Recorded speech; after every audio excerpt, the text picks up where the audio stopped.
spent 13 months crisscrossing the country and saw incredible energy, incredible passion all across the country.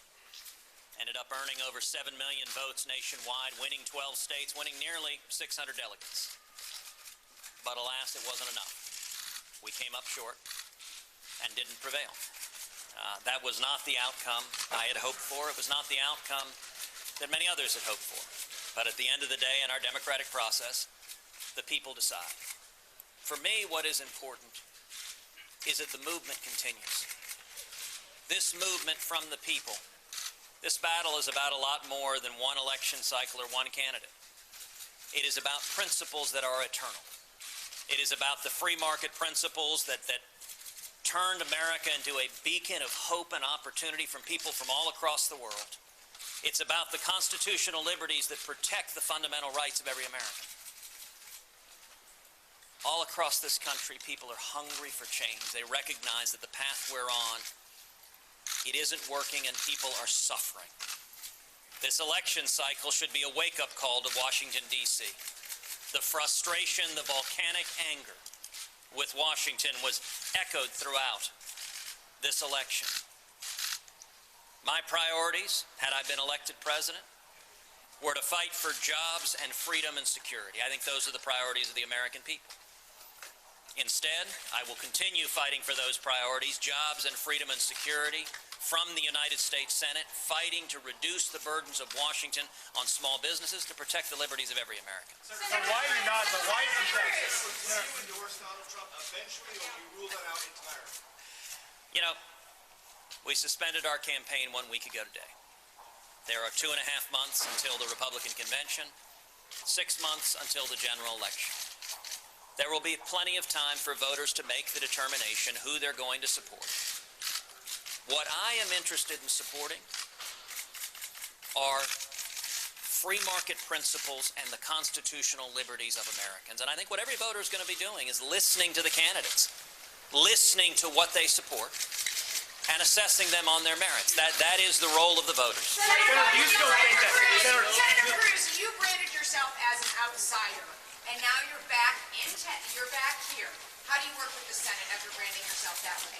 Listen, from the first day I was elected to the Senate, my priority has been fighting for the 27 million Texans who I represent. I'm going to continue fighting for the American people, and if fighting for the American people makes you an outsider in the Senate, then I will happily remain an outsider, because, at least to date, Congress, both parties, both houses, far too often hasn't been listening to the American people. That is the frustration. This town, too many elected officials listen to big money and special interests and lobbyists. The rich get richer. Under Barack Obama today, the top 1% earn a higher share of our income than any year since 1928. Big government does great for the rich. But those who are struggling, the working men and women, their lives have gotten harder. The people who I am fighting for are single moms and young people and Hispanics and African Americans. It's the truck drivers and the welders and the coal miners. It's the farmers and ranchers. It's the people who've been left behind. And so what I have done every day in the Senate and every day on the campaign trail as a candidate for president has been to fight for the working men and women of this country, to fight so we can bring back to America millions and millions of new high-paying jobs, raise wages, so that working men and women can make ends meet. Senator, a question about your work in the Senate, please. Looking for your guidance. Is there anything Donald Trump can say or do to earn your support? And would you be okay with your supporters choosing to vote for him in the fall? You know, I trust the people. The great thing about our democratic republic is that authority, sovereignty, rests in we the people. We just had a long, drawn-out battle, a long, drawn-out primary. And going forward from now until November, now until the convention, and then now until November, it will be incumbent on the candidates in this race to make the case to the people that they will fight for them. And I've got a great deal of faith. I've got a great deal of faith in the American people that at the end of the day, they're going to assess these candidates and come to the right decision. Senator, for your work in the Senate, Senator. I'm sorry? Are you ruling out the possibility of a third party? I have no interest in a third Mr. party. Do you still think that Donald Trump, Senator, do you think come back to the Senate after running for president unsuccessfully, used words like they were humbled. Several Democrats today said we haven't heard any humility from Ted Cruz. Do you feel humbled? Well, I would say it is hardly news to have Senate Democrats attacking me. And I suspect that's not going to go away anytime soon. Listen, I am certainly disappointed with the outcome. That I disappointed so many millions of grassroots activists across this country. I mean, this has been an amazing journey. I have to tell you, I am so privileged and so humbled to have had the opportunity to do this, to have had the opportunity to run for president, to travel to virtually every state in the union, to visit with thousands and tens of thousands of men and women across this country, to shake their hands, to hug their necks. Every day on the campaign trail, some of you spent a lot of days on the campaign trail. Every day on the campaign trail, I was inspired. I was inspired by the Americans who are forgotten by Washington, forgotten by much of the news media, but the Americans who are struggling and believe in this nation. And if you want to know my greatest disappointment is that I wasn't able to win for them. That I came up short and disappointed their efforts, their time, their passion. That was incredible to see. It's incredible to be a part of, but importantly, that movement, that energy, that passion is going to continue. The conservative movement, I believe, will only continue to get stronger. I recognize a lot of folks in the media, a lot of folks in the Washington are eager to write the epitaph for the conservative movement.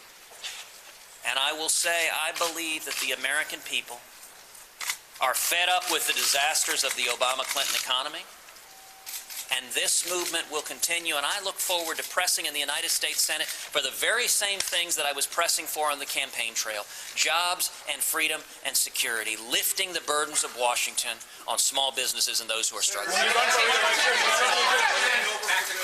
think that it was a mistake in retrospect to call Donald Trump terrific early in the campaign, or was there anything else he could have done to prevent this continuing? I'm not interested in Monday morning quarterbacking. What I can tell you is it was a long and vigorous campaign. We put our all into it. We left it all on the field. Heidi and I and the girls, we campaigned as hard as we physically could. And the support and energy and passion we saw from the people, I've never seen anything like it. And it gives me great faith in this country. It is why I am fighting. It is why I'm working. It's what I intend to continue working for. Would you be open to being running day? Senator Cruz. Senator Cruz, can you please explain what you're talking to today with Glenn Beck in regards to us re-entering the race if circumstances change? Is there a second Listen, we have suspended the campaign. We've suspended the campaign because I can see no viable path to victory. Of course, if that changed, we would reconsider things. But let's be clear, we're not going to win Nebraska today. There should be no mystery, no excitement in that. We've withdrawn from the campaign, and it is in the hands of the voters. If circumstances change, we will always assess change circumstances. But I appreciate the eagerness and excitement of all the folks in the media to see me back in the ring. But you may have to wait a little bit longer for that. Would you be open to being running mate?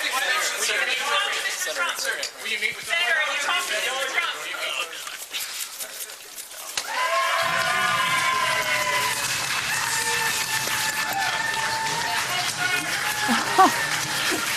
We will make America great again.